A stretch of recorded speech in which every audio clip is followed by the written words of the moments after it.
యాదాద్రి భువనగిరి జిల్లా రైతుల సమస్యల పరిష్కారానికై బీజేపీ జిల్లా అధ్యక్షుడు ఉట్కూరి అశోక్ గౌడ్ ఆధ్వర్యంలో బీజేపీ కిసాన్ మోర్చా శ్రేణులు గళమెత్తారు. పెండింగ్లో ఉన్న రైతు భరోసా నిధులను విడుదల చేయాలని డిమాండ్ చేశారు.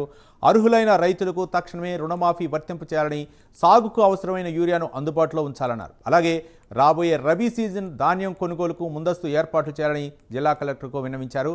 తమ డిమాండ్లు పరిష్కరించుకుంటే పెద్ద ఎత్తున ఉద్యమిస్తామని హెచ్చరించారు. రైతులు ఎదుర్కొంటున్న సమస్యల మీద రాష్ట్ర వ్యాప్తంగా భారతీయ జనతా పార్టీ కిసాన్ మోర్చా ఆధ్వర్యంలో మరి జిల్లా కలెక్టర్ల గారికి రిప్రజెంటేషన్ ఇవ్వడం జరిగింది.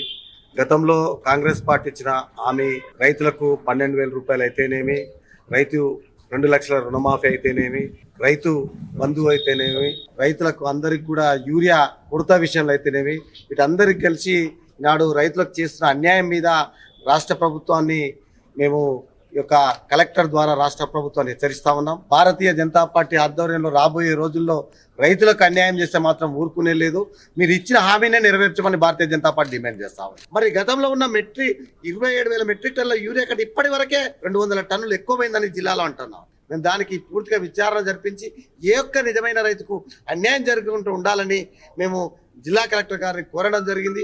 జిల్లా వ్యవసాయాధికారిని కూడా ప్రత్యేకంగా పిలిచి మాట్లాడి మరి ఈ విషయంలో ఎక్కడ కూడా నిజమైన రైతులకు అన్యాయం జరగకుండా చూడాలని భారతీయ జనతా పార్టీ తరఫున కోరడం జరిగింది. రాష్ట్రంలో